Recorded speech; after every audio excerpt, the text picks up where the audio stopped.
Okay, I got your squat. You can sit until then. I don't know what's going on.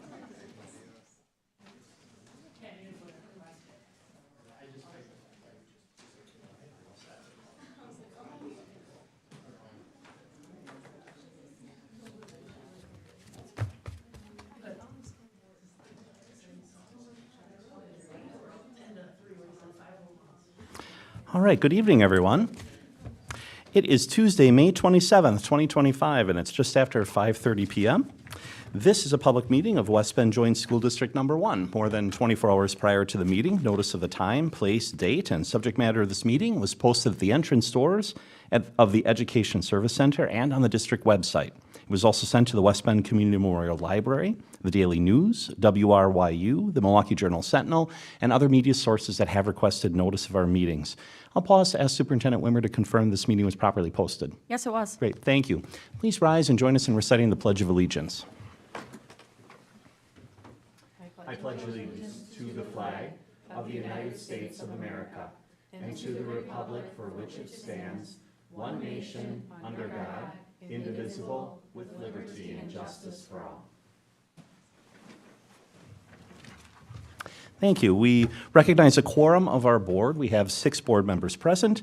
Board member Chris Jenkins has an excused absence, and so we look forward to seeing him at our next meeting. Next on our agenda is to consider approval of this agenda, which was published in advance. I would move approval of this agenda. Is there a second? Second. Thank you, Melanie. We have a motion and second to approve this agenda. Any final discussion? Hearing none. All in favor, please say aye. Aye. Any opposed? Thank you. That motion carries. We move now to our recognition items. We have, I think, 2 recognitions. First, we're going to start with state recognition for Future Business Leaders of America, FBLA. And I'm going to ask Kaya Jimerson to come up and talk about that. Welcome to the podium. Come on up. And Kaya, why don't you also introduce the young gentleman who's with you, too? This is Mason Bemis. I'm Kaya Jimerson. We are proud to recognize our Future Business Leaders of America members for their exceptional accomplishments this year. Our chapter had 100% member participation at the regional level, helping us earn 4th place overall, and 15 students advancing to the State Leadership Conference in Green Bay. There, members toured local businesses, attended leadership workshops, networked with peers from across Wisconsin, and competed in a variety of business-related events. 4 of our students placed in the top 4 in the state, earning the opportunity to represent our school in Wisconsin at the National Leadership Conference this summer in Anaheim, California. In addition to their competitive success, FBLA members were highly engaged in community service, dedicating their time and energy to giving back while building valuable leadership skills. Thank you. Brilliant. Well, thank you for coming and telling us about these very impressive accomplishments. We appreciate it. And Superintendent Wimmer, I believe we also have a recognition for Family, Career, and Community Leaders of America. Great. I am standing in this evening for Natasha Albani, who is actually the advisor. Come on, ladies, right over here. She's the advisor of FCCLA, or as you noted, Family, Career, Community Leaders of America, and she serves as that advisor. This evening, the board would like to recognize the 2025 FCCLA students who qualified for state, and then I'll also highlight our students who will be advancing to nationals. So our state competitors included Kimberly Correa Silva for sports nutrition, Ruby Fulton for interview, Caleb Garrison for culinary arts, Jenny Lee Rivera for sports nutrition, Macy Santoro for nutrition and wellness, Ariel Seiler for leadership, Riley Soman for fashion design, Gianna Temez for fashion construction, Amaya Turner for entrepreneurship, as well as Antonio Turner for entrepreneurship. This evening, I'm joined by those who will be representing West Bend in the national competition that will be held in Orlando, Florida in July of this summer. That was previously approved by the board, so they can go. But I'd like to introduce to you tonight Macy Santoro, for, if you could wave to the board, who will be representing West Bend in nutrition and wellness. Ariel Seiler, who will be representing us in leadership. Riley Soman, who will be representing us in fashion design, and Gianna Temez for fashion construction. Now, they reminded me that they weren't here for public speaking, they were here representing other parts, so they were being a little shy, but we would just like to say thank you for representing West Bend in your efforts, and good luck. Thank you. Well, thank you to everyone who came, and again, for allowing us to recognize these impressive accomplishments. We really appreciate it, and best of luck in the next part of the competition. So we're going to continue on with our board meeting.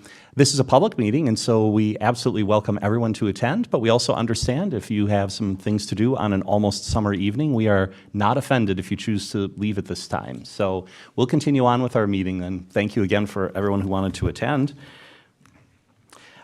Next, we consider public participation. I don't see any public participation comment cards, so we will move on then with our consent agenda. Now, I'll remind the board that last time we had probably a record number of discussion topics that we would like to take action on today, and the board had expressed willingness to consider these items on the consent agenda.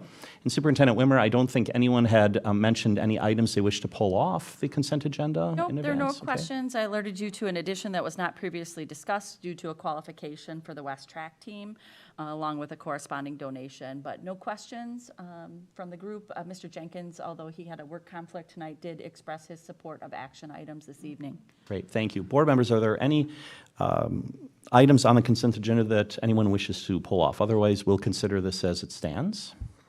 All right, so I'll read it off. So on our consent agenda then tonight, minutes of the May 12, 2025 regular board meeting and executive session.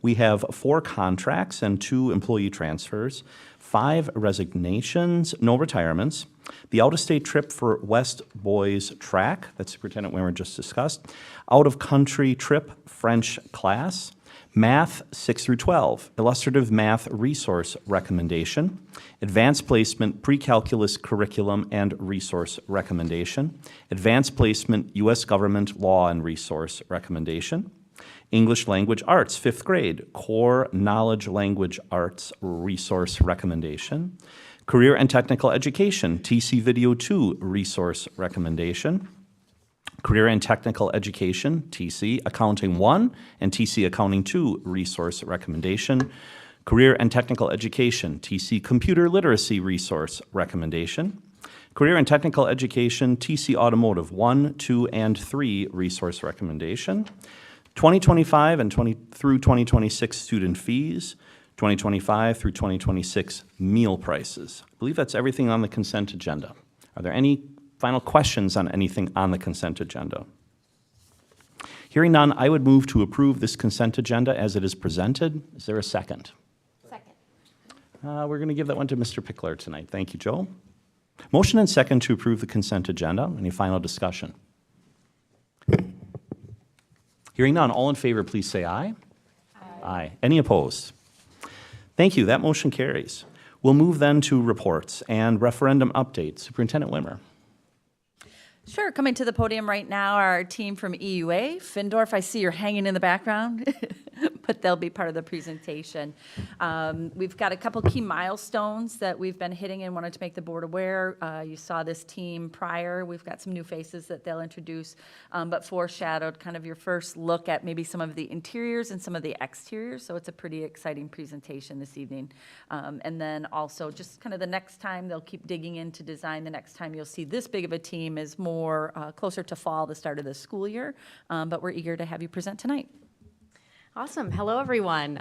We are so glad to be back to present additional updates with all of the referendum projects that we have that are ongoing.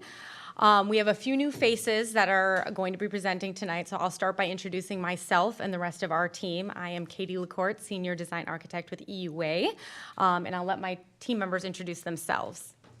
Tanya Avello, Senior Interior Designer. Charlie Robertson, Project Manager. And speaking for the Findorf, the general contractor, my name is Justine Behrens. I will be Project Manager overseeing all the schoolwork. And I'm Kyle Lace, Project Executive, so I get to lead the whole team in terms of the construction side of things.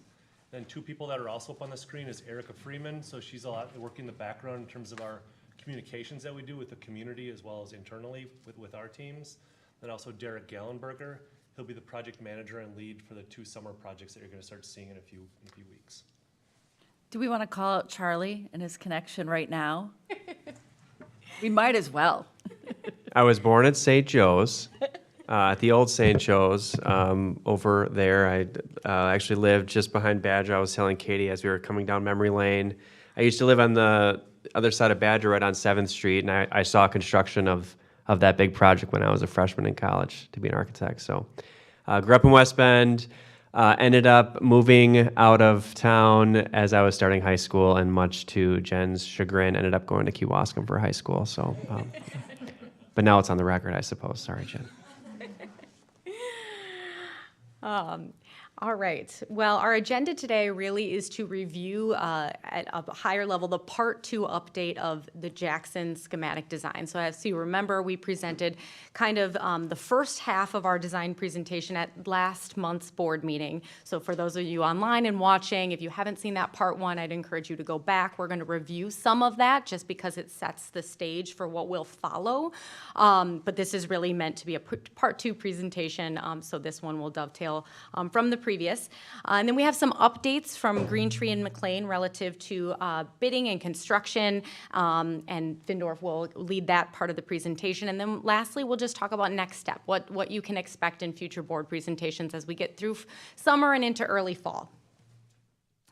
So as a reminder of all of the projects that are associated with the referendum work, we are reviewing the new Jackson, McLean, and Green Tree today. So those are the ones highlighted below.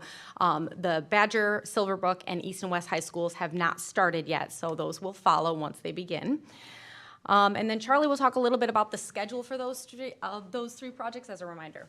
Excellent. Thanks, Katie. So on the top of this slide, you can see kind of the timeline. So now, today, of course, we're in May of 2025. And the Jackson bar, the blue bar is really our design effort. Design takes a long time to do it really well. A lot of staff engagement. So that's occurring now. Will be done in November, October, when bidding begins this fall. And then construction starts on that, as the schedule shows, here in March of 2026, and will be ready for school the fall semester of 2027. For McLean and Green Tree, we just submitted those projects for plan review, which is the activity right before construction. So right now we have plan reviewers at the state level reviewing this, checking compliance with the building code. We are done with design on those projects, and bidding is nearing completion momentarily. Construction starting this summer and will be complete this fall. We do have a red bar there, as you can see, for McLean and Green Tree of construction activity occurring next summer of 2026, which is site work related. All right, thank you. All right, so going on to Jackson, we wanted to do a little recap of what we presented last week, as I mentioned, just to set the stage for the new information that will follow. And just as a little reminder, it's been a month. Everyone's a little fuzzy from Memorial Day. So most importantly, recapping that this project is really its foundation has been built from the stakeholder engagement that we've done. So we did a heavy level of staff engagement, which included a small visioning team, as well as a broad interview team with all staff. And then we did school tours as a part of that. So we've gotten a lot of good information that way. We did some student engagement as well to get information from our youngest stakeholders, all which resulted in some comprehensive feedback. So you can read these bullets that we've listed here that focus on high-level instructional spaces being flexible, calm, safe, naturally daylit, universally designed. Balanced learning, we heard a lot about the separate gym and cafeteria, the importance of outdoor learning, the importance of creating a safe and efficient traffic pickup and drop-off, a focus on wellness, safety, and accessibility, and then incorporating the student voice and expression. We also we heard a significant portion of focus for this new project should be on the library. You can even see in the middle of this student drawing right here a picture of the library, which was a unanimous, exciting feature that everyone is looking forward to and will be a community asset as well as an amenity for the school. So those were all factors that then played into our guiding principles development. If you remember, we created these guiding principles as a part of our pre-referendum effort to really help serve as our north light, guiding us through the process, and then folded in an additional level of detail based on that comprehensive feedback specific to Jackson. So I won't reread these again, but these are always here for reference, guiding us in decision-making throughout the entire process. As Charlie outlined, the design is nearly a year long, so we want to have something that always continues to focus on us, on what's important in the Jackson community. So this diagram is something that we presented last time as well. So I'm just going to remind you of what this actually is and what it means and what informed it. So as you may remember, we did a heavy level of site analysis and led you through the process of what the drivers for orienting the building on the site were. And then that analysis then informed the building placement and then shape of the building. So we'll go through a little bit of a recap of that before we dive into what the exterior looks like and what the planning of the interior looks like. So to orient you to this diagram, to the left is north, and then we're looking at Jackson Drive right in front of us, and then to the back of the site is Spruce Street, which is currently a dead-end road. The current fire station is right here where it says this parking lot, and it says entry and visibility. So the drivers and site analysis led us to placing the building kind of to the north of the site, right here where the box is illustrated. The primary drivers for that were really focusing on a very highly visible and accessible entry, so locating it closest to Main Street off Jackson Drive for that accessibility and visibility feature.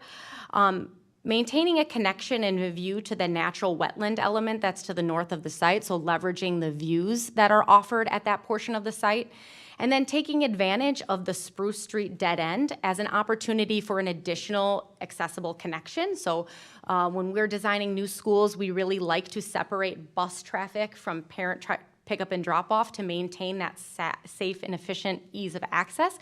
So having another street to access the site was really advantageous for us. So we wanted to make sure to capitalize on that. And then the other reason for placing it, further to the north was to maintain a clear separation between the community center that's to the south right here and the building. However, offer the opportunity to have some shared resources of green space and play space between them.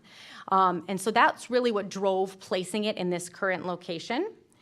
And then as we started to look at what pieces of the program go where, we found some natural synergies. So locating core learning and classroom spaces where the views are the best and the natural environment is the best to the north of the site. And then locating things that are more public, like the gym and the cafeteria where events may be held after school closest to the outdoor play space. So students can go directly from eating lunch in the cafeteria outside to play. And then the library, after hearing how important it is to the school, making that something that's the heart of the school, located at the center, and then also accessible after hours, so making it that community asset. So always thinking about how we can compartmentalize the building for safety after hours, safety and access after hours. However, buildings are almost rarely shaped like a perfect rectangle, so I want to walk you through some of the logic into how we've shaped the building by very logical moves in terms of the massing and shape. So the first thing that we consider is daylight. Daylight very strongly links to student performance, so we want to ensure that every classroom and instructional space has a natural access to daylight. So knowing that we wanted to locate the classrooms to the north of the site, we positioned them there and then created kind of wings of the building to ensure that every classroom has daylight. This also naturally created a little outdoor classroom and courtyard in the center between those two bars. And so we wanted to really maximize that opportunity. And so we rotated the building slightly to get more daylight into that center space, which then connects to the library at the center of the school. Rotating the building both from the wing of that north the north classroom bar right here, and then the whole building on the site gives the building a little bit more visibility from when you're entering off Jackson Drive. We also made some smaller moves, like setting back the entry spine in the gym from where the admin is at the entry right here, to ensure that the admin area has clear, visible sight lines to the parent pickup and drop-off for security purposes. And so this is a high level where different programmatic pieces are located within the building. Like I said, classrooms in these two wings to the north, the library at the center of the building, the admin closest to the entry with the special spaces above it on the second floor. And then everything to the south of this purple spine is the gym, the cafeteria, and then some back of house space that directly links to this support area and the parking lot there. And then to the south of all of that is a secure play space. So there will be hardscape play area and then some softscape green space as well there. So this is a new diagram that you haven't seen yet. So this looks a little bit more like what a building will look like. Like I said, the entry from Jackson Drive, you can see where the main entry is, this 2-story wing, and then there's a 1-story wing to the left of that, the gym to the right, cafeteria, back of house, and then this wing is a 2-story classroom wing. This diagram kind of emphasizes those different site zones at a master plan level. So emphasizing that we're turned around a little bit in the diagram. North is up, Jackson Drive is to the left, and then Spruce Street is to the right. So on the left is where that entry visibility zone is as you're entering the building. That's really your front of the building. The purple zone is where we're taking advantage of the views, the privacy, and the nature for that core instructional space.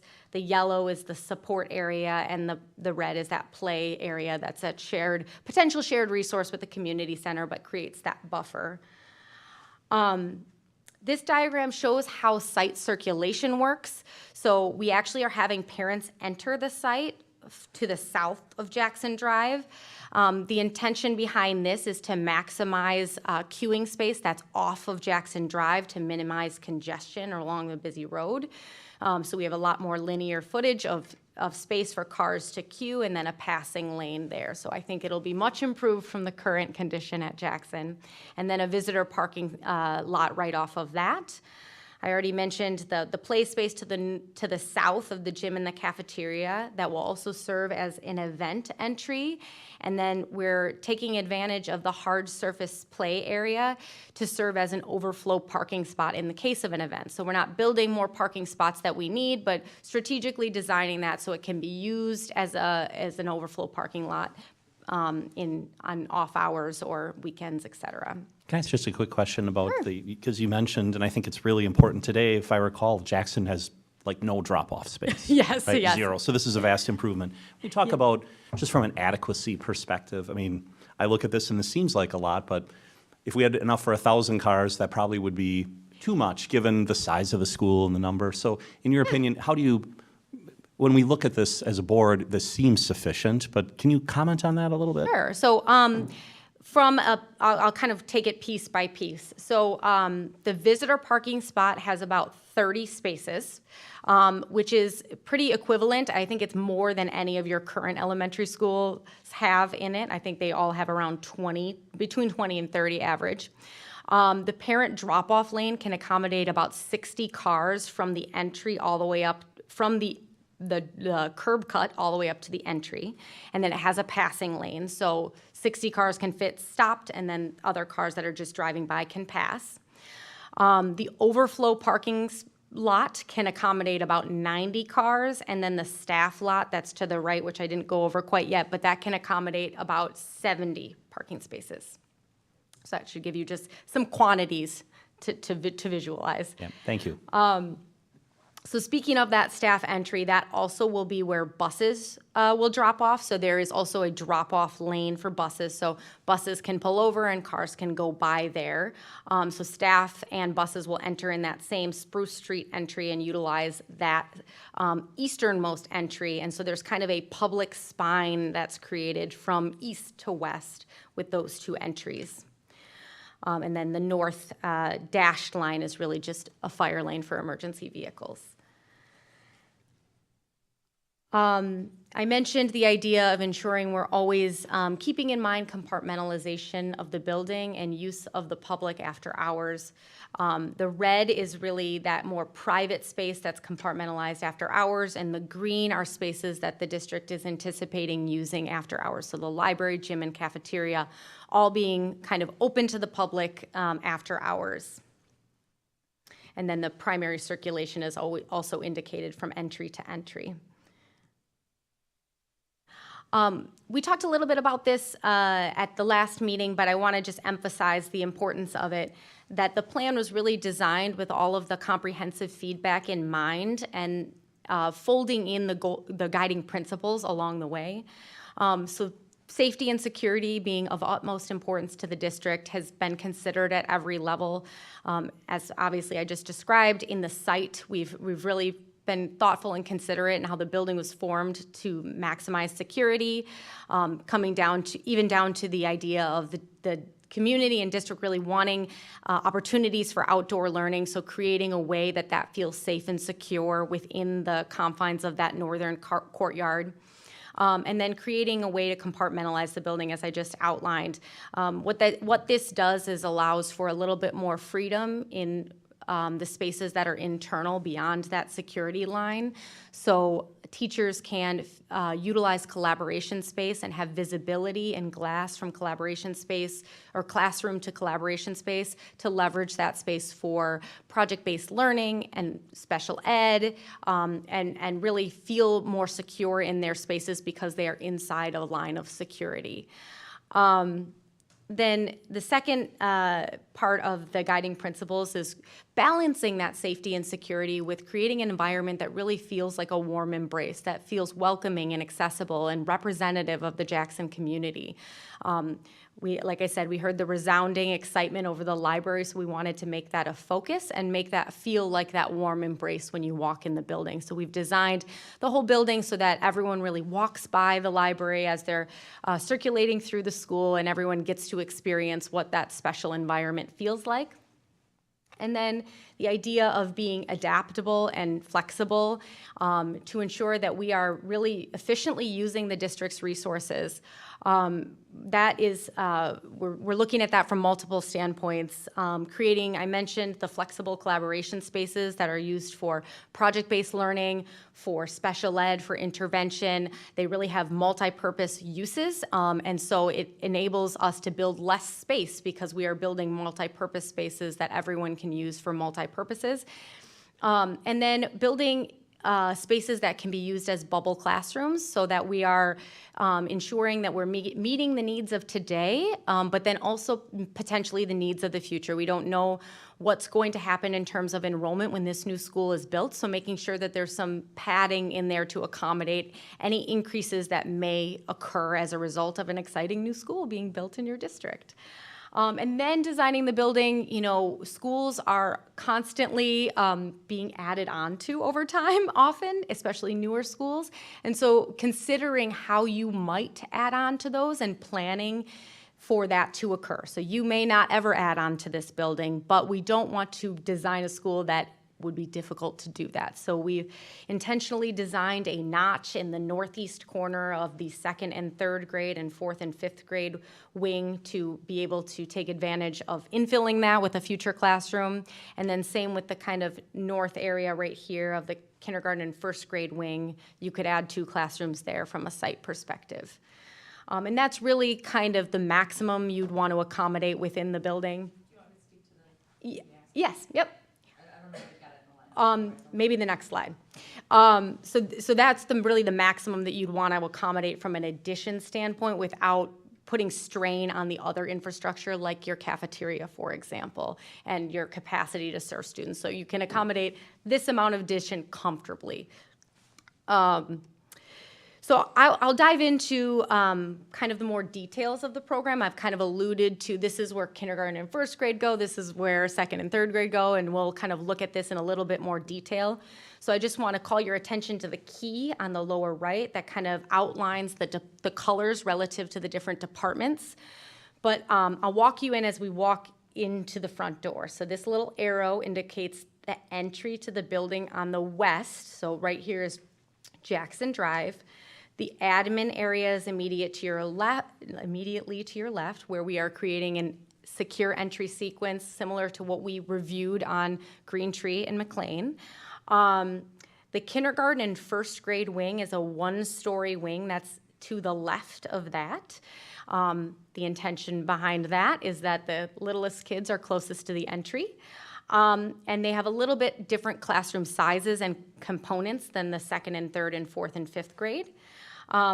So after entering the building, you have immediate exposure to the library, which is this block in red. So the library is on the left, the gym and the cafeteria are on the right. And then if you go straight, you'll either enter the second and third grade wing, where we have 6 classrooms, three per grade there. And then going up the stairs, you'd land on the fourth and fifth grade wing, go down a corridor and enter the specials. So the specials are intentionally located above the admin area to kind of celebrate that on the exterior as this 2-story entry.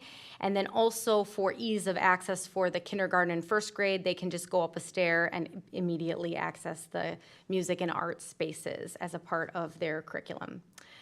So that's kind of a high level, what's on the first floor and what's on the second floor. And then here's a little bit more detail on that. And holistically, we're serving grades kindergarten through 5th grade within the school. Pre-referendum, we had outlined that it was going to be 3 classrooms per grade, and Jen can talk a little bit about the revisions that we've made since. Sure. So throughout the planning, we talked about a 3-section school. So meaning there's 3 kindergartens, 3 first grades, 3 of each section.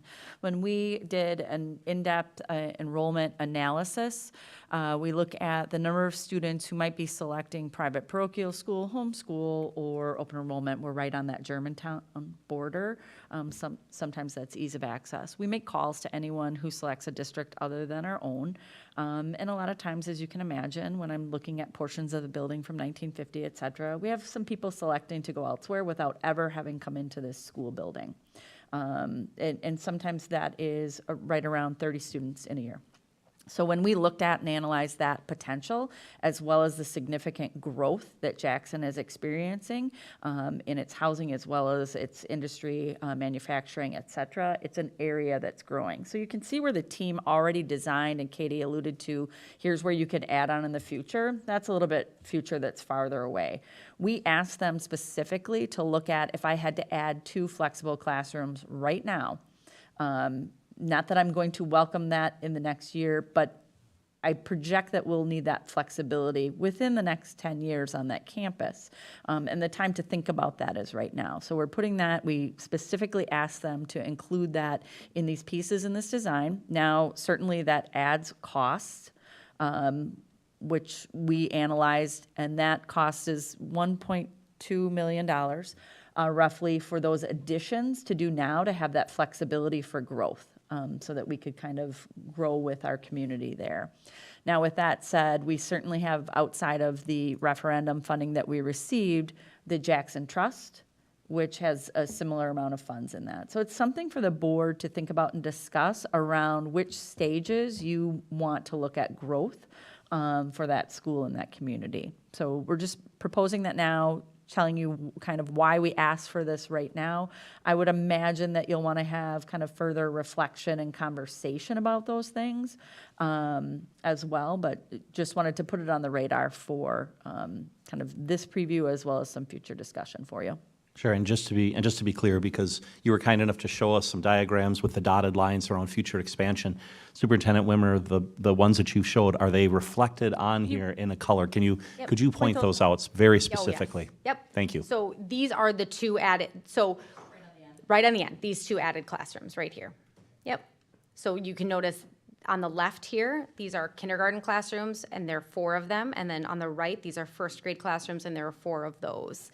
And then the remaining grade levels, this is second grade, 1, 2, 3, and this is third grade, 1, 2, 3. There are 3 sections per grade when you get to the older grades. Okay, so those are reflected in, they're colored in. Yes, It- they're colored in. In addition, when you think about, okay, but then you're compacting it down to 3, and what does that look like? You start looking at additional spaces. So we've really worked with the team to thoughtfully design extra spaces that are in use with a purpose, but could be converted into classrooms. We're making sure that they're protected as whole-size classrooms that could be converted if needed.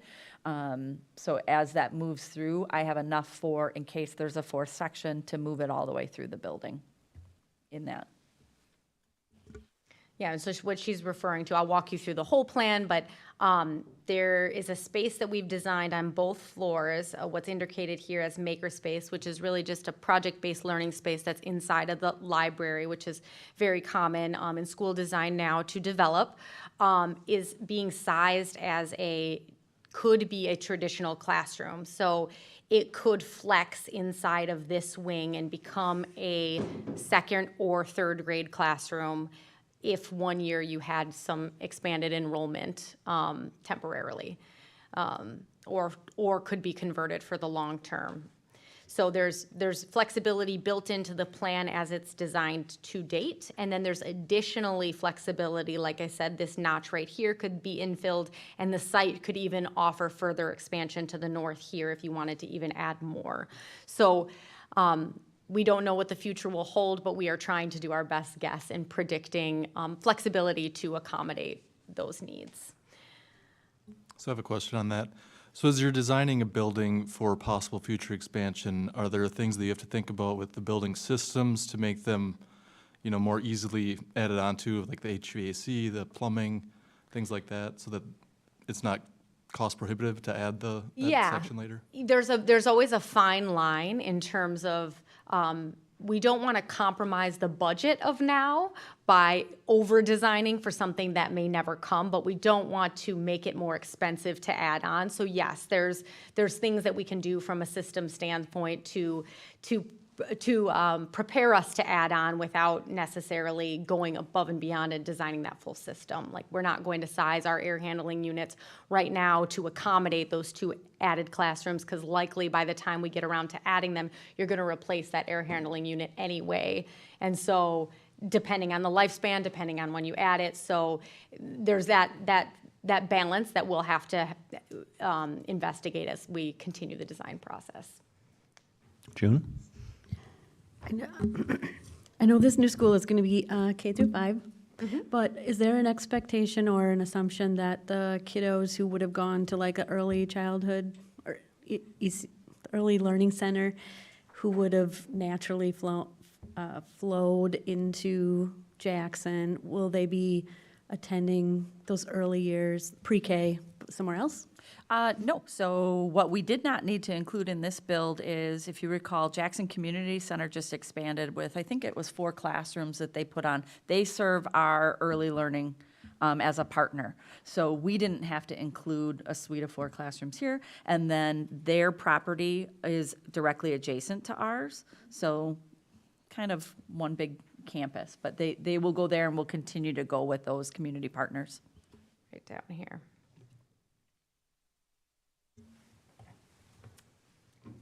Any other questions before I keep moving? Chad? On that little cutout that you have for future expansion, that 1 square on the angle, what is it seems like that would be more cost prohibitive. Now you're taking 2 outside walls if you have to expand there in the future, 2 outside walls, removing windows, replacing windows. It also looks like on the design that runs really close to a roadway there as well. What is an example of an estimated cost savings of not doing that 1 extra wall right there now? You're saying just adding those 2 Just making it square now I think versus, we estimated it was around $1 million. I can't remember. Findorff did price these 2 stacked.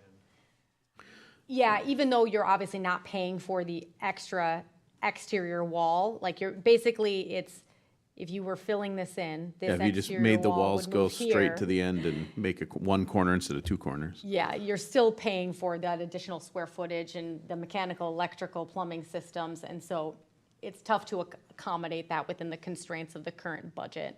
I understand that. Yeah. And cost-wise, though, we're probably looking at, I mean, to do it now versus to do it in the future at some point, Yes. even if costs were the same material-wise, I'm assuming that redoing that versus doing it the first time is 30% more? I mean, Depending on when you do it, I think, are you alluding to the inflation that would be no, associated by just the fact that you have to undo something and then, remodeling it versus, I mean, now you have to re-pour the foundation and bring all of the stuff back. I'm just saying, I'm just estimating that there's gotta be a 20 to 30% increased cost to do it in the future versus. Yes, you're definitely correct where there are efficiencies to do all the construction at once, and that's what we're going to get into actually. It's a good segue into the next part of the presentation where we talk about budget and adding those 2 classrooms in the K-1 wing right now. So you're correct that if we, in a perfect world, we could add that on now, but as Katie mentioned, working within the current budget constraints, it just doesn't make sense right now with current projections of enrollment. That makes sense. I just wanted to make sure that everyone's aware of the increased cost to redo it later. Yep. That's the recommendation for the extra 2 now. June, did you have a question? Yes, I have one quick question. So it is storm season, and I don't see a lower level in here. So is it a fair statement to say we've accounted for all the emergency procedures, such as a tornado warning coming through? I see a lot of glass and no lower levels. So how could you speak to how safety elements occur for such as a tornado? Yeah, we'll where have the kids to would go. We'll have to evaluate what spaces within the building we're going to utilize as storm shelters. We don't have a basement planned for that necessarily, but there are opportunities for other spaces within the building that we'll have to evaluate as a team when the design continues, where exactly those would be located.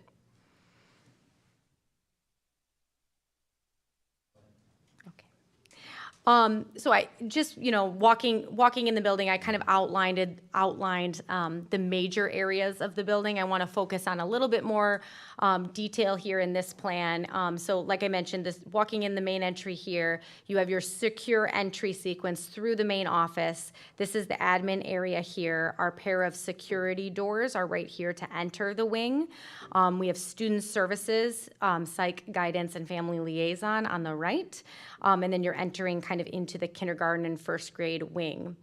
Every wing of the building is armed with a set of special ed offices. So we have our special ed offices for the kindergarten and first grade wing right inside the wing, and then a sensory room as well to serve special ed. Each classroom pair is armed with a small group instruction area, as well as an expanded corridor here that accommodates some collaboration space or project-based learning. So what this offers is that special ed teachers can take advantage of a push-in model where they are going to students and making them feel included within the curriculum rather than pulling them out into their offices to work with them. This would be the same case for interventionists or any therapists that are working with students to make them feel included. So with the small group instruction rooms, they're around 100 square feet, but they have glass on 3 sides. So when an interventionist or special ed teacher is working with a student, whether in those spaces or in the collaboration space outside, they can still see into the classroom of what's going on there, and there may be opportunities to integrate some audio so they can still hear kind of generally what's going on with the lecture while an aide is helping them. So it offers really an opportunity to teach and learn in a different way. There's also glass going from like I mentioned, glass going from the classroom to the collaboration area, so teachers can send students out into the collaboration area to work on a specific project or do kind of an ancillary activity while still being able to maintain supervision of them, which is critical. So they can always see what's going on within their classroom and then also outside of it, being able to balance both of those things. Then kind of walking back this way along the main spine, I already mentioned the gym to the south, the cafeteria immediately adjacent to that, the library to the north, which also has access to the outdoor learning courtyard. So each wing of the building that's on the first floor has access to that. So the kindergartners can come out to the outdoor learning area during their morning recess or just for general outdoor learning if it's a nice day. Similarly, you can take advantage of that connection from the library. This will be fenced off to the north. So, that layer of security is there. And then as you're walking down the spine and kind of go down this angled corridor, you're entering the second and third grade wing of the building. So classrooms are paired 3 to the right for second grade, and then these 3 to the north for third grade, and those have a similar collaboration space built within them.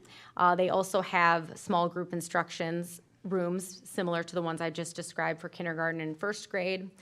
The differences here are that their cubbies are outside of their classroom versus inside of their classroom at the younger grades. And then the restrooms as well are outside of their classroom. But we've built those things kind of within the pod, as it was really important to the teachers to be able to see and supervise those and easily access them.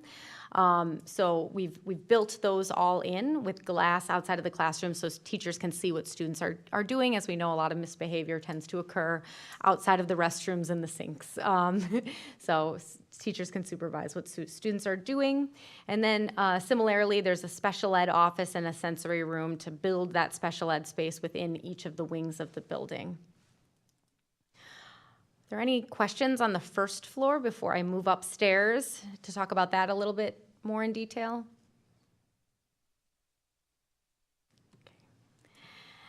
All right, so the second floor, the central spine the central spine here is a double height space with a stair from the first floor up to the second floor. And we've done that intentionally to make the space feel more connected. When you just stack a building one floor plate on top of the other without those vertical connections, the second floor can tend to feel siloed, especially if it's not evenly stacked like in our case here. So what we've done is created that double height space to really have the building feel connected and no one feel like they're in a silo. So you walk up the stairs and you walk to the north here. This is basically a carbon copy of the first floor to the second floor, with the exception of this area in the inside corner here. This is all the same, except for its fourth grade classrooms right here and fifth grade classrooms to the north with all of the same amenities. In the center here, we have an intervention space, which has a movable wall, so part of it will be kind of a more conferencing type space, and part of it will be interventionist offices. The intention, again, is to push as much of the intervention work into the wings of the building itself to work with students there, but there are a couple of offices to accommodate the work that they do.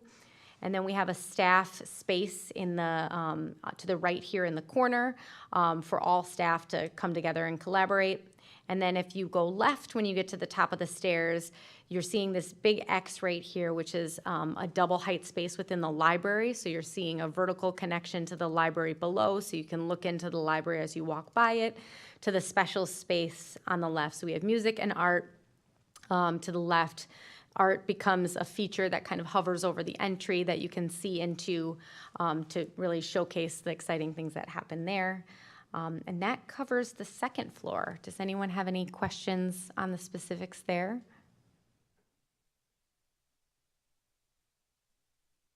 All right, I'll keep moving. All right, so now we have our floor plans of the building. We have kind of the rough volume and shape of the building. And so I'm going to walk you through our strategy in designing what the exterior looks and feels like. So the first thing we do is like to identify what spaces on the building what materials are opaque in nature and what are transparent. We know classrooms are going to have some sort of window, but what spaces might merit some expanded daylight, whether that's for visibility purposes or just to increase the amount of daylight that gets in those spaces. So working with the district, the spaces that we've highlighted are the admin area for the ability to supervise. So we don't want any blind spots. We want them to be able to supervise what's happening on the site. And then the entry of the building to really celebrate where the entry is and denote where that occurs. So that's down here to the south. The library, having tons of daylight, being north-facing and along the courtyard was important to have some daylight there. And then collaboration space. This kind of living room model that we've implemented here is not too dissimilar from what you guys have done at Silverbrook. The Silverbrook model, as we walked through it with teachers, the biggest criticism was the lack of daylight in those collaboration spaces. So we really wanted to make that a priority as we were designing here to ensure that those felt daylit and welcoming as well. And then the cafeteria, as that becomes that event space second entry, and making sure that it has the supervisable connection to the outdoor play area were moments that we wanted to highlight. And then as we move upstairs in the building, again, the collaboration space being a focus, the library, and then we have an opportunity for clear story along sorry, there's this pop-up that keeps coming up. There's an opportunity for clear story along, which just means a raised area of glass at a higher level from the music and art spaces. And then the art is kind of stacking above the admin space, so continuing that glass upward. And then as we have changes in volume, there's another opportunity for some clear story at the southern area of the spine, so getting daylight into the center of the building also being important. I'm just gonna wait for that to pop up again, Katie. Okay. You're just the luck of the draw right now. Sounds good. So now that we've kind of established what makes sense to be opaque and solid, we wanted to look to the community for some inspiration on materials. So our kind of collection of buildings that we have listed here on the slide shows both buildings that are within the Jackson community itself, so Village Hall and the community center that's immediately to the south, and then West Bend buildings that are within the collection of the district schools to have some parity and similarities from a material standpoint. So I'm not going to go over everything on this slide, but it's kind of highlighting elements that are both materials and then geometry and articulation of those materials. So things like clear story glass and daylighting and layering of materials using kind of blonde masonry, storefront glass. So these are kind of elements that we're picking from each of the individual elements to incorporate in the building. Thanks, Tim. And so what we kind of ultimately ended up with from our material selection were these three. We wanted to focus on materials that were neutral in nature, that felt like a natural material. So buff blonde brick relating to kind of a natural stone, gray metal panels kind of feeling like a zinc material, so a zinc color-esque, and then highlights of resinous wood paneling. So really kind of knowing that this building is set in a natural environment surrounding a wetland and a more rural part of the district relating to that natural material palette. And then here's a view of the front entry. So this is the notched back portion right here is where you enter the building. Yeah. Oh, good idea. So this kind of setback in the glass is what we referenced is the admin area where they're protruding out and can view onto the parent drop-off lane right here on the left. On the right here is the gymnasium, and then on the left here is the kindergarten and first grade wing. That's a little bit lower in volume, so we're kind of slowly tapering up to the tall volume as you enter the site. You'll notice we've repurposed the Jackson Bell with kind of a copper tone material right at the entry, just to nod to the history of the current Jackson. And playing with some of the articulation of brick to nod to some of the layering of materials and geometries of the buildings that were referenced in the previous slide. That does. Oh, shoot, next time. Next one.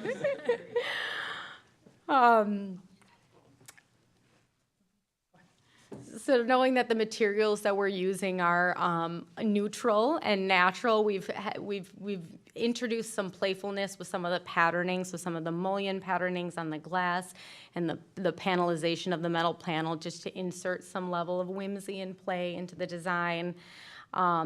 And then on the back of the building, this is the view from the staff entry, bringing some of that metal panel around and combining that with some of the brick that has a horizontal articulation to it. And then large glass element at the entry with this kind of wood underside that welcomes you in. Can I just ask a quick question? Sure. I'm very favorably impressed with this design. As it relates to the materials that were selected, I'm not a materials expert, but I'm assuming they were also chosen because they're durable and hopefully low maintenance. Yes, yes. So brick is a very, very durable material. It's why it's used on schools very, very often. That's why you see it frequently. Of course, there's tuck pointing, but that is has far less maintenance associated with than other materials. And metal panel, the metal panel that we've chosen is called aluminum composite metal panel. Also has a very long longevity and low maintenance material. The wood that we're using on the underside of both the wall here and the ceiling here is actually a resin-infused wood. So it's wood in nature in terms of that it has the kind of veneer on it, but it's infused with resin to make it an ultra-durable material for exterior purposes. Thank you. Okay. Yes? Are we required to have, I'm just going to throw this out there, an elevator in the school for the ADA pieces, or did I miss that? No, Yes. that's a good question. I think I saw it in there, but maybe we didn't highlight it. Yes, I did not highlight it. So it's right here. So this is the first floor walking into the spine. It's behind the stairs right over here. The reason that we've located it here is because on the second floor, it's equidistant from both the classroom wing and the specials area. So it's in the center of the building. Yep.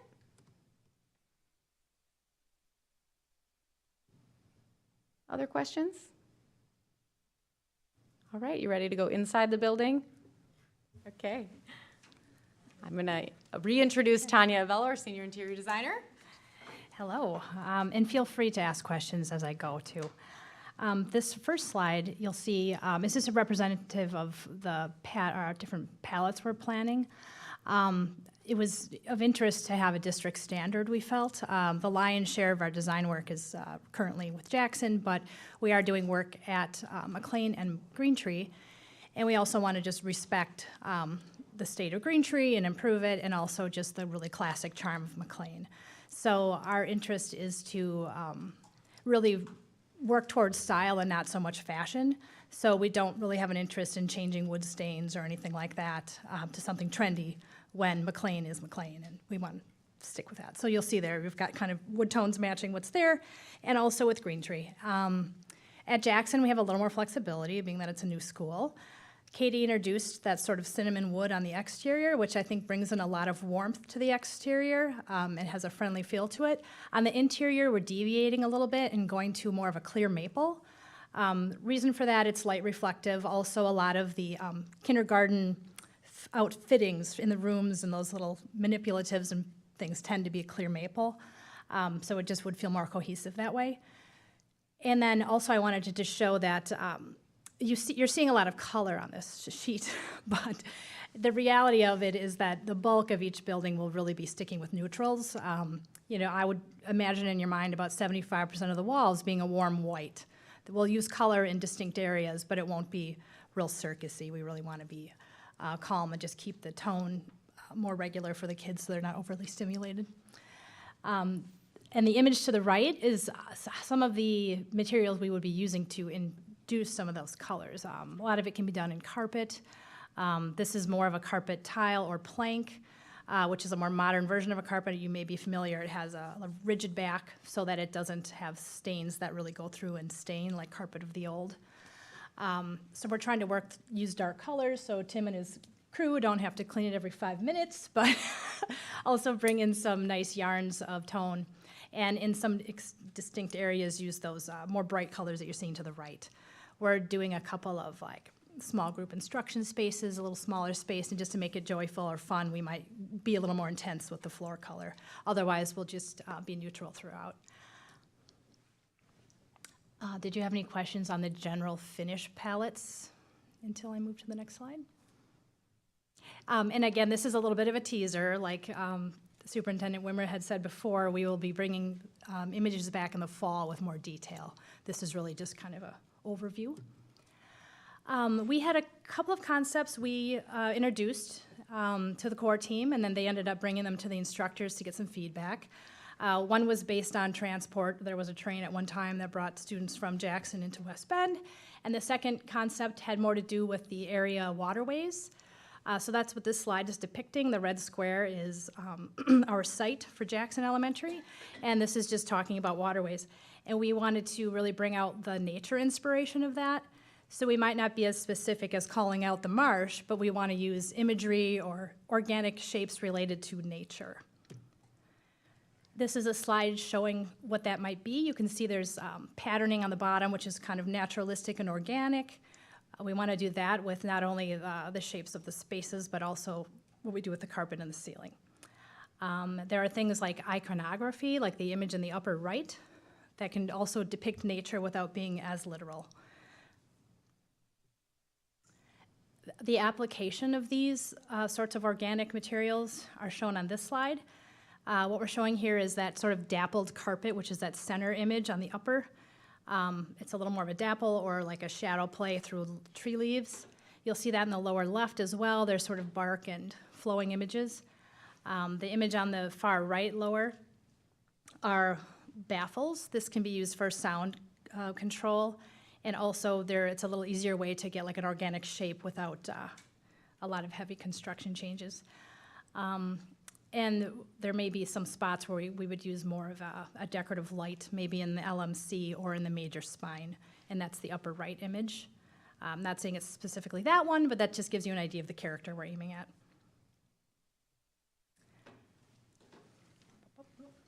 Did anyone have questions related to finishes before I step off? It sounds like we'll have a greater view at a future meeting. Yes, we'll have 3D imagery and show you where these materials are applied, so you'll get an understanding of the percentages. Thank you. Well, EOA has done a fabulous job. So we're going to transition from the renderings and images of the building into more of the budgeting and bidding process. So right now we're going to focus on Jackson. We'll go through a little bit of budgeting clarifications. We'll touch on the schedule one last time, and then further on in the presentation, we'll speak to tariffs and how we're managing that. Just as a reminder, during the pre-referendum phase, budgets were developed based on conceptual scope and the current state of buildings. Since Jackson is a whole new school, we weren't really evaluating the current state of the current elementary school in Jackson. We were able to sort of start fresh based on current market conditions. These budgets were not final estimates. We were operating just off of typical construction costs for the various aspects of the building. Now that we're in the schematic design phase, we are using plans developed by EUA that show a visual depiction of what the school will look like. So this allows us to refine our estimates, and yet these are still not final numbers. We have gone out to get a little bit of market feedback, but no numbers are final at this time. So just a reminder of what these are and what these aren't. Here on this slide, we have a reminder of the schedule with construction starting in spring of 2026 and wrapping up so the school can be opened for a fall of 2027 school year. You'll notice that the current schematic design estimate is $1.2 million over the pre-referendum total, and this corresponds with the 2 added classrooms in the K1 wing as described by Superintendent Wimmer a few minutes ago.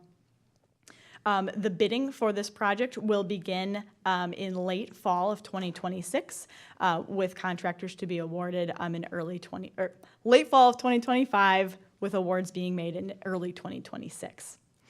Are there any questions on the schedule and budget for Jackson Elementary? Oh, it's back. We'll just scoot this. Any questions on how secure our computers are? No questions. That's on us, not that team. We apologize to you. Questions? All right, no questions. All right.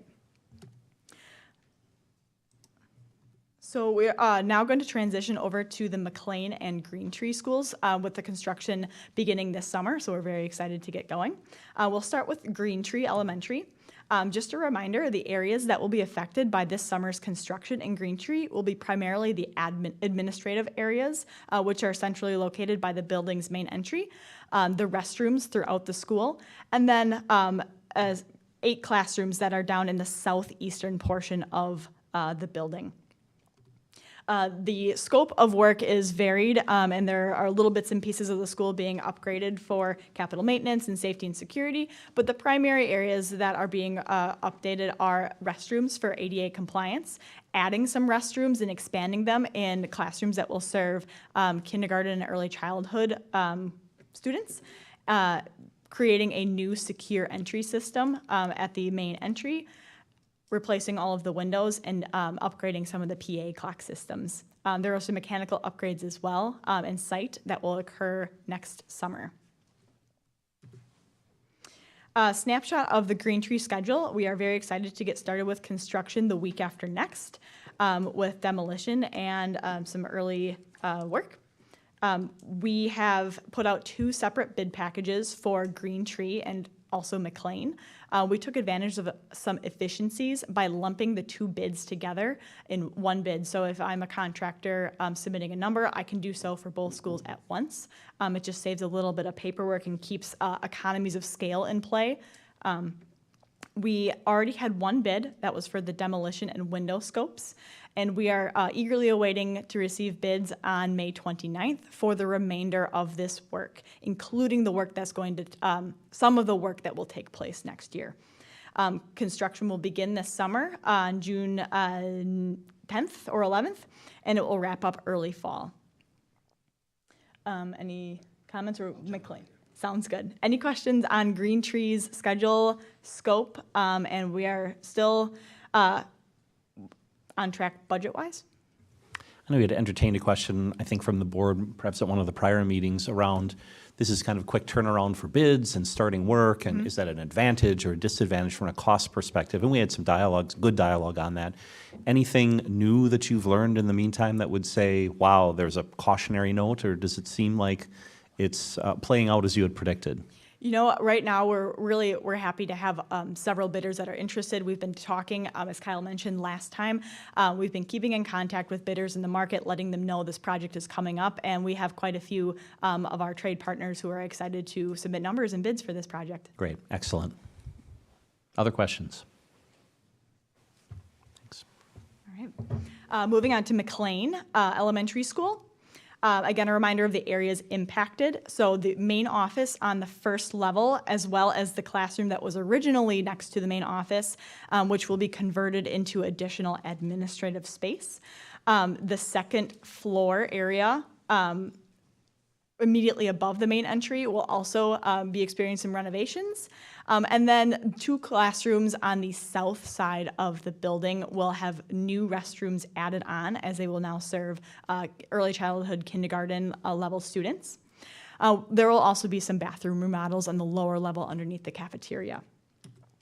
And again, just a quick rundown of the scopes of work to be done, including everything I just mentioned before, as well as upgrading the fire alarm PA system, replacing windows, and performing some site work next summer. Here's a slide that Charlie, would you like to speak, or? Sure. Okay. Yeah, happy to. Yeah. Did want to highlight a considerable feature of the McLean Elementary School project, of course, is the window replacement. The existing windows that are in the building today are not the original from the 1938 school. And so when we approached this project and asked ourselves, what do these windows want to be? What do they want to look like? We really looked no farther than the 1938 edition, or I'm sorry, the original 1938 building. And so what's going back in as part of this project is a higher efficiency, modern, contemporary window that looks like the windows from the 1938 building, okay? So we have operable sashed windows, double hung sashed windows there. And those lines in those sashes are called muntins, and so we're bringing back those same muntin patterns from the original building almost 90 years ago now.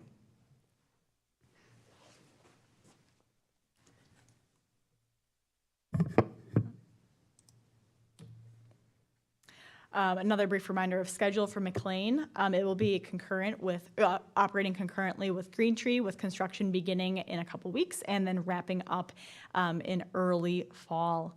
It will also have some site work items to be completed next year. Any questions about McLean? All right. We will now just give a quick overview of what our bidding process looks like for these two schools this summer, and then also every subsequent bid package that will be issued for this referendum's work. So once the UA has completed their design, they delivered the plans over to Findorf, and we take those plans and distribute them to the market at large. We provide links on the district's websites as well as our own internal bid distribution sites to make sure that all contractors who are interested have equal access to these plans. When bids come in, they will either come directly to Findorf unless they are a scope of work that Findorf is also interested in bidding to perform the work with our own workforce. If that is the case, such as the demolition scope, for example, on McLean and Green Tree, all of those scopes go directly to the district. That way we can ensure that it's a fair and comparable bid comparison. Findorf will then analyze all of the bids, and we will make sure that everyone is being, oh no. Well, should I keep going or should I hang on a sec? Oh, go ahead. We have the presentation. We have the presentation in front. Okay. Okay. How do I flip slides? You can just take your 2 fingers and drag it right up. Oh, cool. So you're good. Sweet, thank you. All right, so once all the bids come in, Findorf will analyze and then provide this information to the district. The district will look at all of the bids, the analysis sheet, and then the district will make the final selection of the trade partners to be doing work on these projects. Any questions about the bidding process? Tim, I think, had some comments here, but he is occupied, so we'll give him a minute. Sneak up here. Oh, okay, all right. I was just going to ask, other than cost, what are the other factors that are considered, and in what scenario would a higher cost be accepted?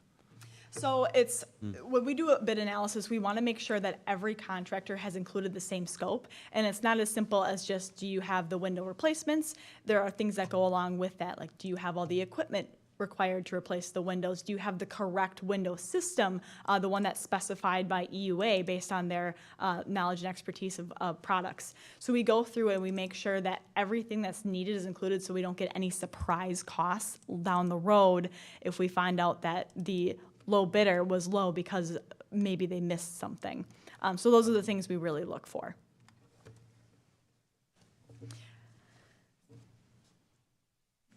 Of course, I reset the program. Tim, before you sit back down, would you like to chat about Sure, the? I will. I'm glad. I was gonna let Kyle go first because I said I have a feeling it's gonna restart. The joys of forced security updates at a last minute. So one of the things that you will see in future board meetings is you won't have this whole team of people coming to talk to you. So unfortunately, in future board meetings, sometimes you're gonna get Jen or I. Might even be Lenny if we're talking about financial aspects or whatever else. So as Justine talked about, Kyle talked a little bit about pricing over the time, Derek, who's also working with us, we have gone out to bid for an early bid package on demolition and windows, or in the industry, you have to call it glazing, so you have to get it right. We are gonna be awarding those bids out. So Findorf will be getting the demolition bid. Klein Dicker will be getting our window bid at both McLean and also Green Tree. Which we were actually very positive on the bids that we received on the windows for this. And then today we completed the process with our environmental consultant on the abatement in remediation for both asbestos and lead that are in buildings, both that at McLean and Green Tree. And so those bids will be awarded starting tomorrow to Robinson and Integrity. This is a case where we put the bid out there, and sometimes it's cost of, hey, if I do both projects, you get this deal. In this case, we had two different vendors both bid on Green Tree and McLean, along with other vendors. One came in lower at Green Tree, one came lower at McLean, so we actually saved money as a whole at that point in time. So that's where we're at with the bidding process. We are patiently waiting for the last minute that our students walk out the door. This morning's meeting, I was off by a day at the last day of school. I was ready to start moving stuff out.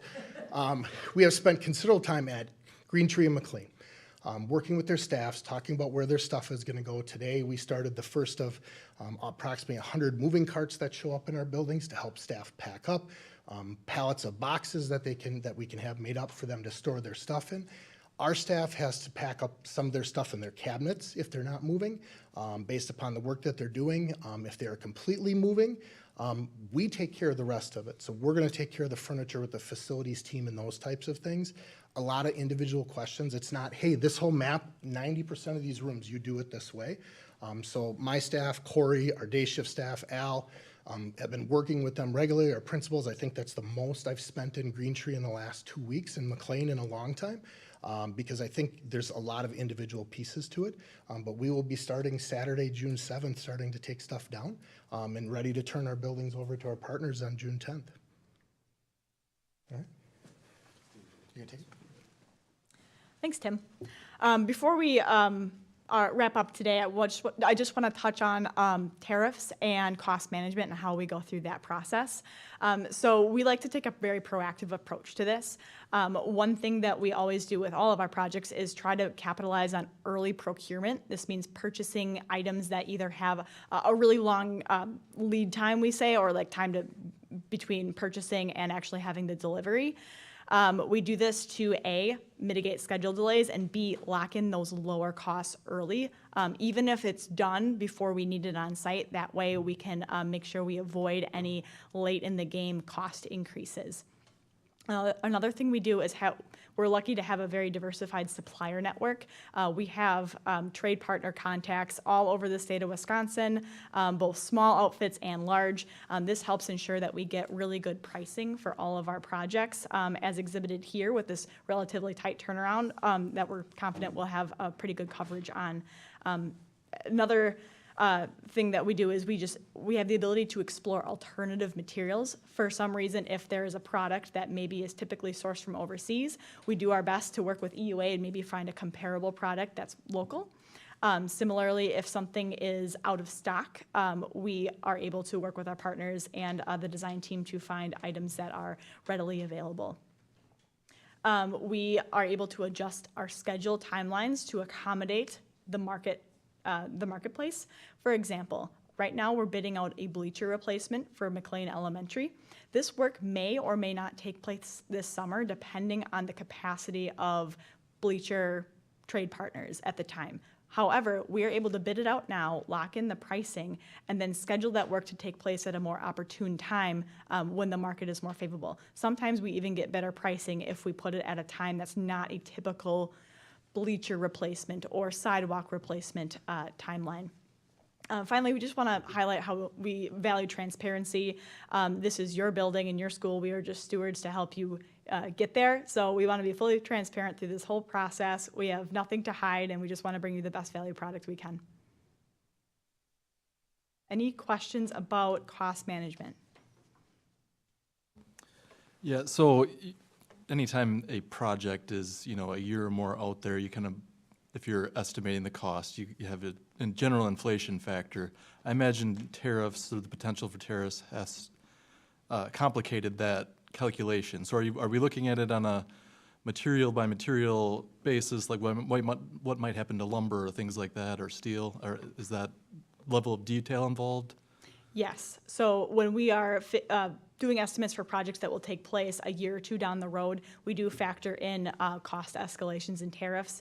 And in some cases, if we're trying to be as accurate as possible, we have ways to apply them just to the estimated material scope instead of the holistic school if it's a material-specific charge. So we are taking that into account when building our estimates.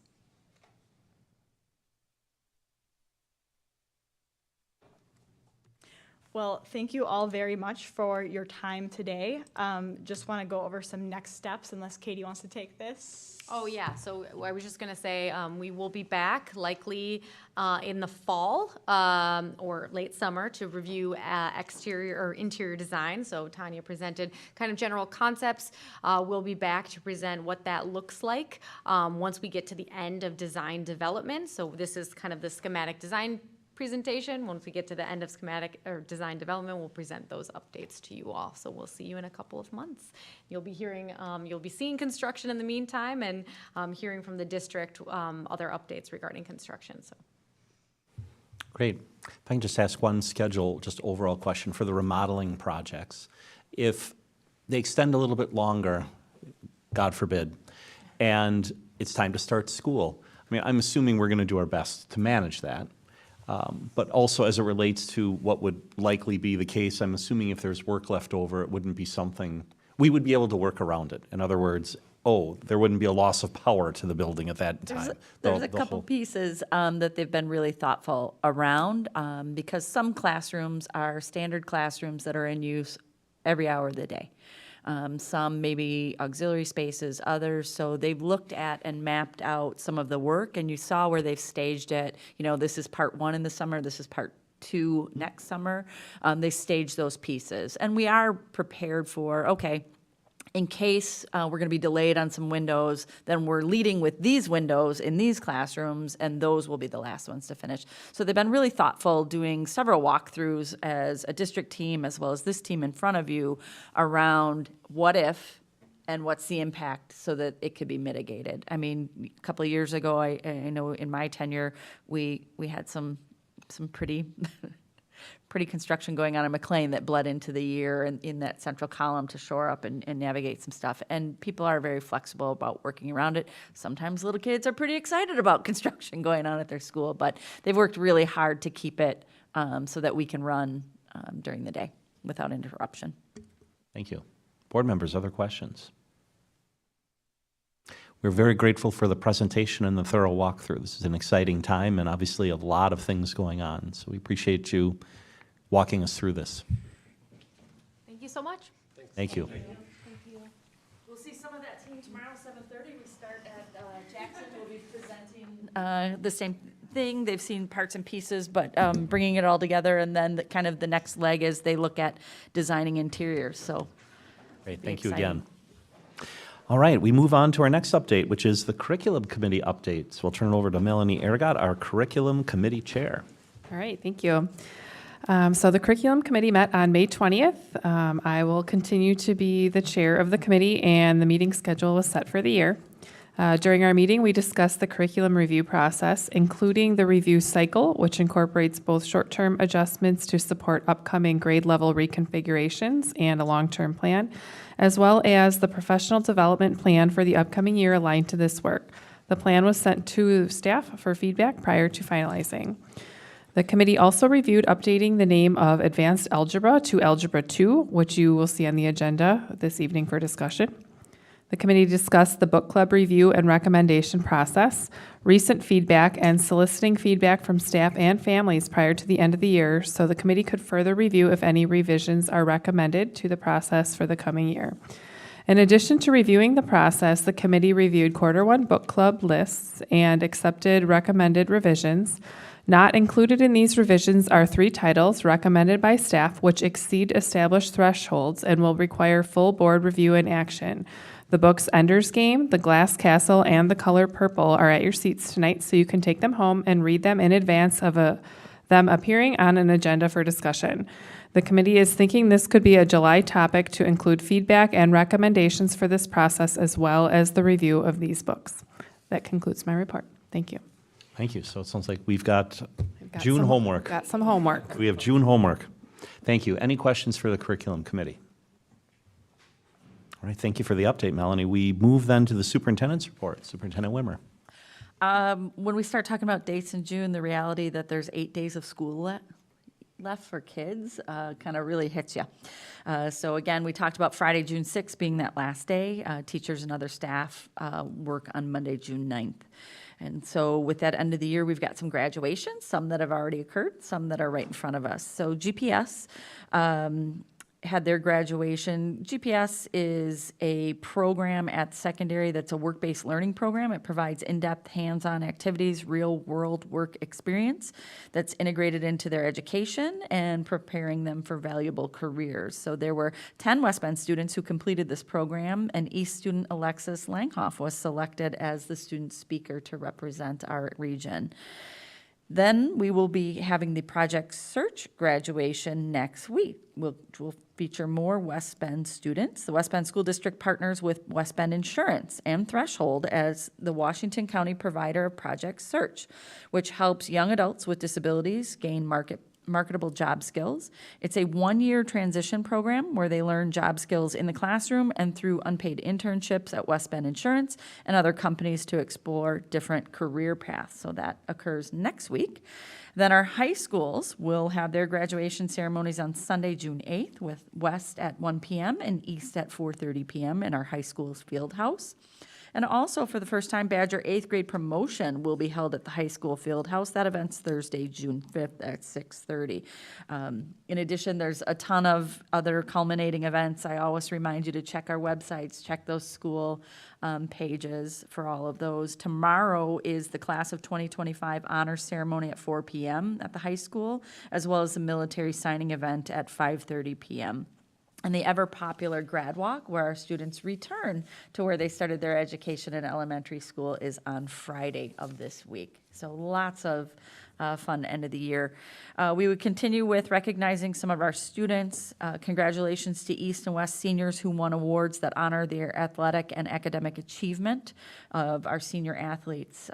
So go to our website to see the full list of award winners. However, some few major awards include McKenna Orth, who is an athlete in tennis, gymnastics, soccer, and dolphins, was the recipient of the Nancy and Alan Pick Award for Outstanding Female Athlete from East.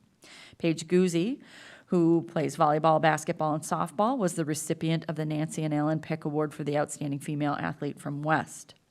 Reed White, who competes in cross-country, track, and field, was the recipient of the Carl Pick Memorial Award for Outstanding East Male Athlete. And Ethan Bass, who competes in wrestling, was the recipient of the Andy Pick Memorial Award for Outstanding West Male Athlete. So congratulations to those students.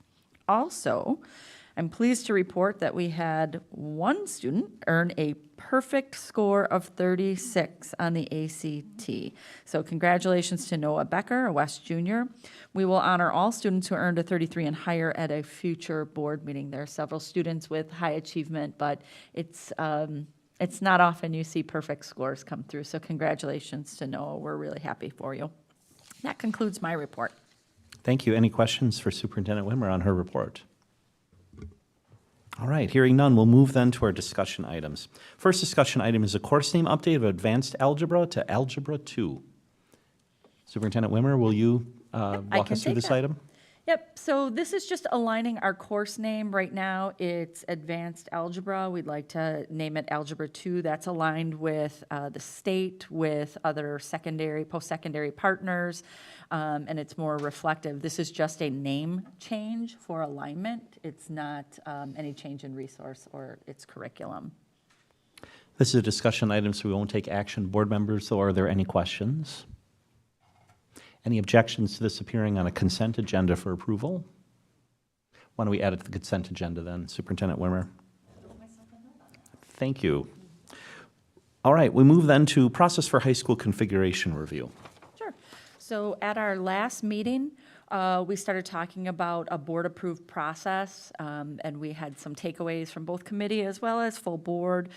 We've talked as an administrative team as well, and just as we launch that process, I'd like to propose to the board that we are recommending an initial survey of our students, staff, and families to launch before the end of the school year to really seek their input on process and timeline, so that the board could then turn around and take that initial feedback so that over the next couple of meetings, you can develop and utilize a board-approved process to take us into kind of calling that question and exploring it in depth.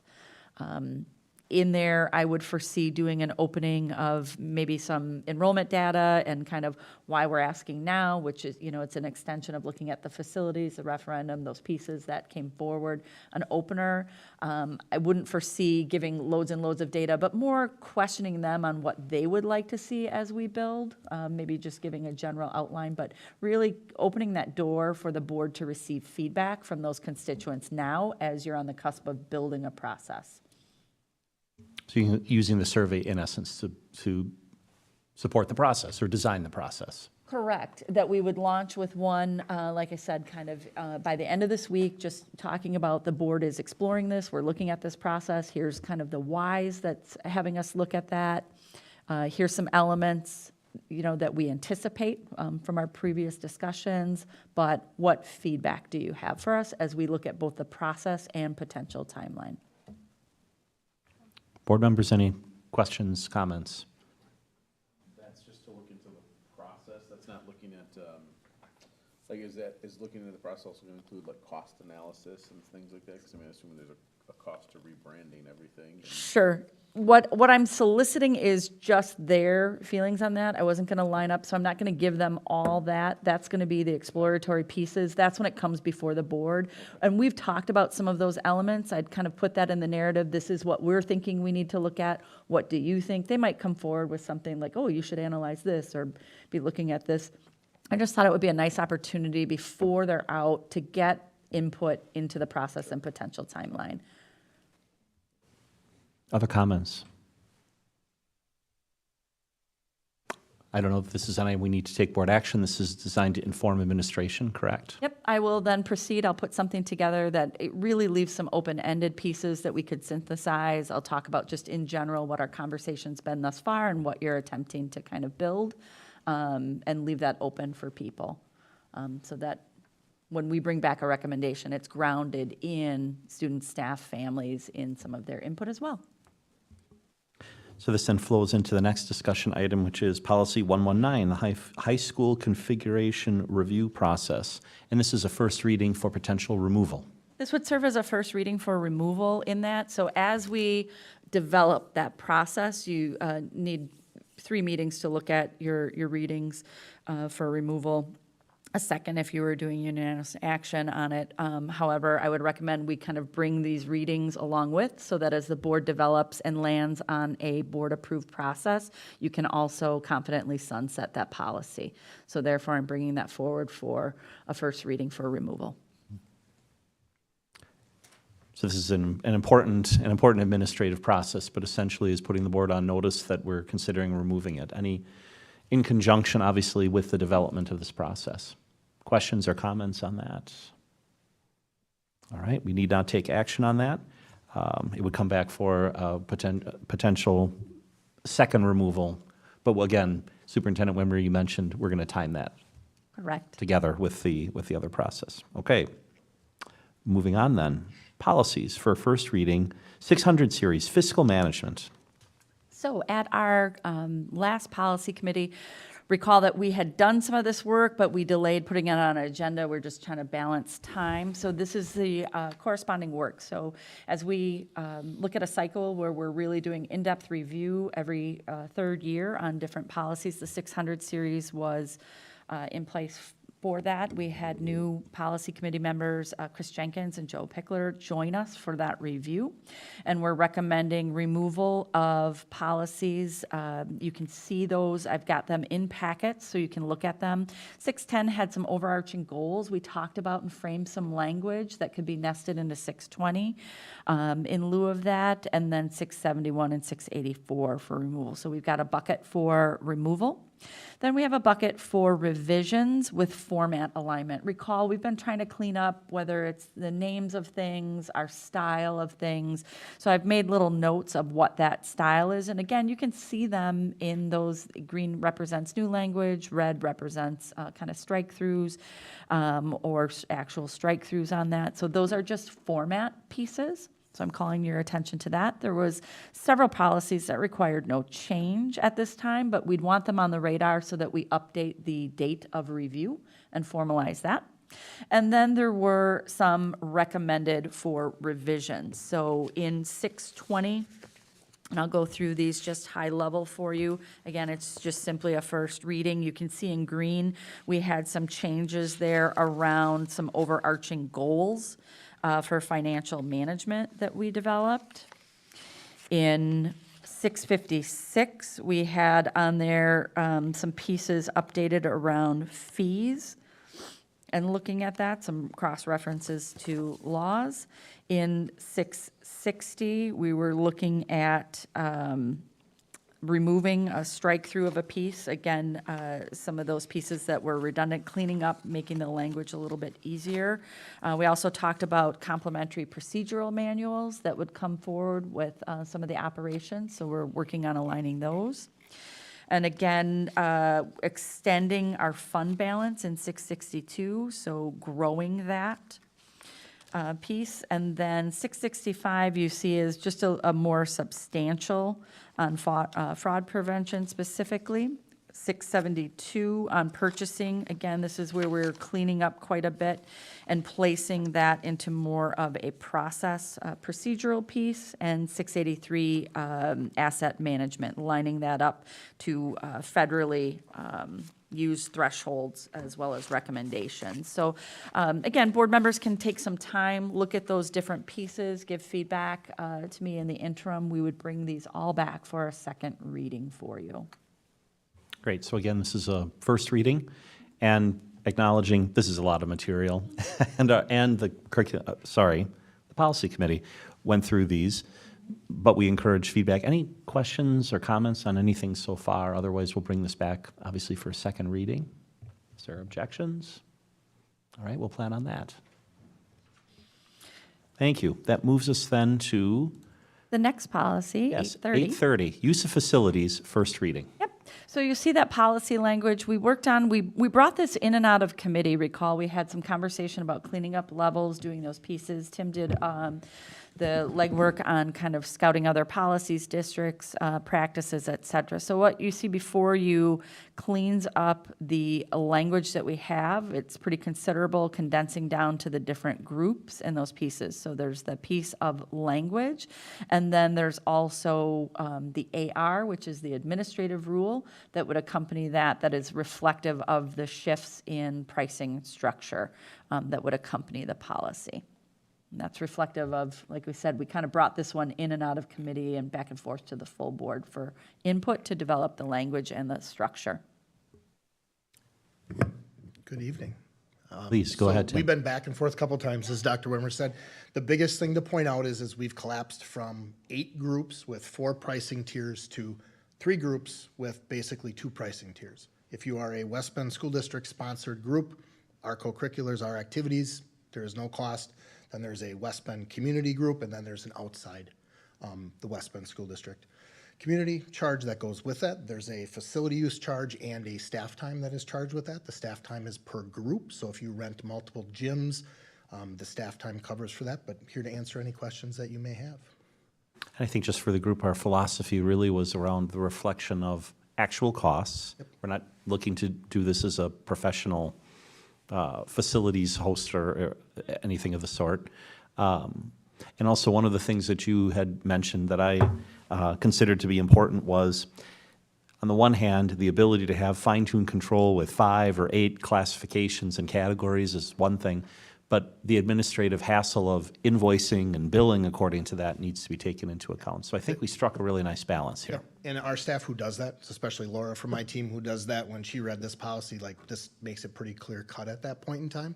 One of the things that we will bring back as a recommendation is that because this is a fee structure, not putting it in place the next day that is approval. So we are looking at the calendar, what that break point might be, so we can notify people ahead of time of the changes and a variety of different things, because this is a drastic change, something that hasn't changed since 2010 here. And really making sure we're forward and communicating that out. But we will bring that back as a recommendation of when to implement the new fee structure at that point. Board members, any additional questions on that? Otherwise, this is a first reading, so we'll see this at a future meeting then. Thank you very much. Thank you. All right, we move then to our action items tonight. First, we have a second reading of a policy, 345.41, third grade to fourth grade promotion and retention, and this is a required policy under Act 20. And you would notice this, I noted this in the materials, that this is a second reading. If this board unanimously approves it, we could do that tonight, but we'll get to that in a moment. We'll have you kick off this topic. Sure. So recall Heather Isaacson, the program administrator, and I presented last time, just a little bit more fully about Act 20, what reading and instruction looks like, and then compliance with an Act 20 requirement, which is adopt the policy by July 1 and put it in place by 2027. So it's unique in that it has an adoption date and a deferred start date on that, but it is reflective of our practice. We are in alignment with these pieces, so we're very confident about bringing this forward for action. Board members, any questions on this? Do we have the right language or process in place that if we were to delay its effective date? Just wanted to Correct. double check that Yep, we're good on that. It's noted in the policy itself, the actual effective date, in those first lines. Got I it. believe it's September of 2027. And again, although Mr. Jenkins could not be here, we did have a conversation in which he offered his support of the action items for this evening. I had a question.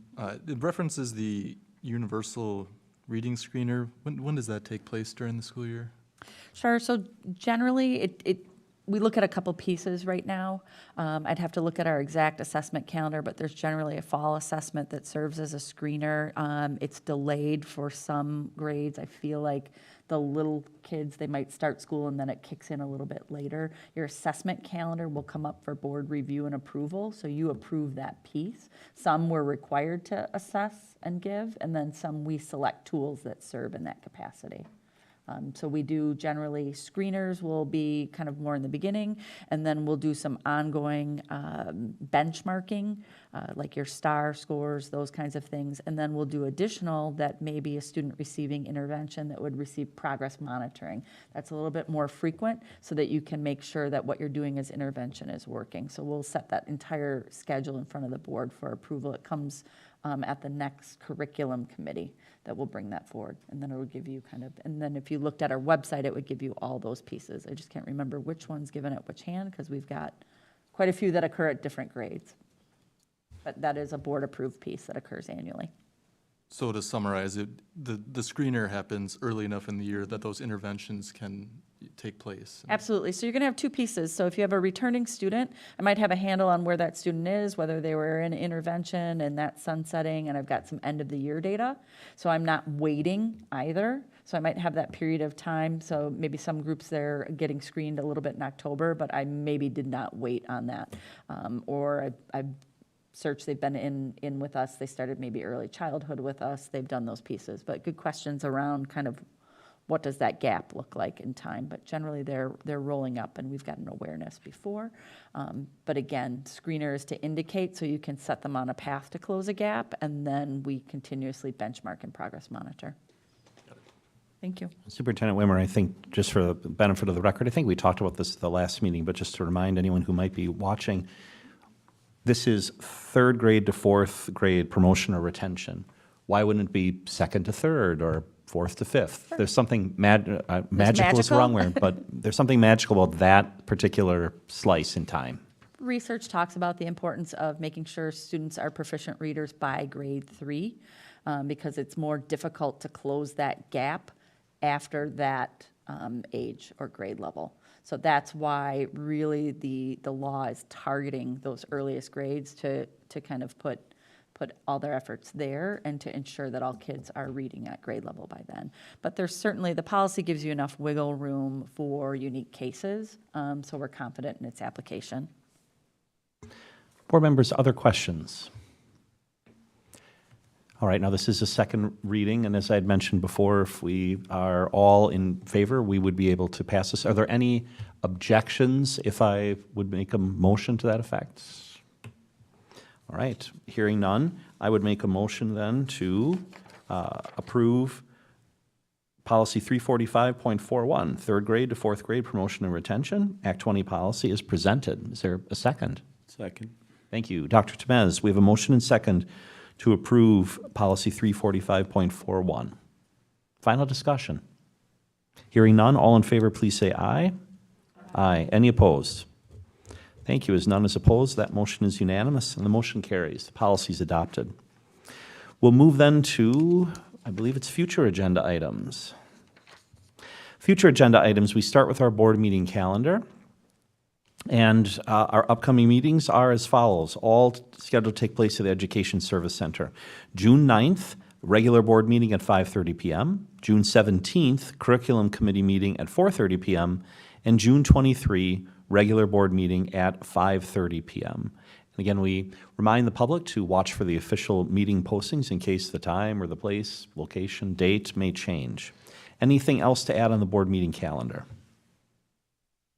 How about any items for follow-up and communication? All right, then hearing none, we've reached the end of our planned agenda. We do have an item that is appropriately discussed in executive session.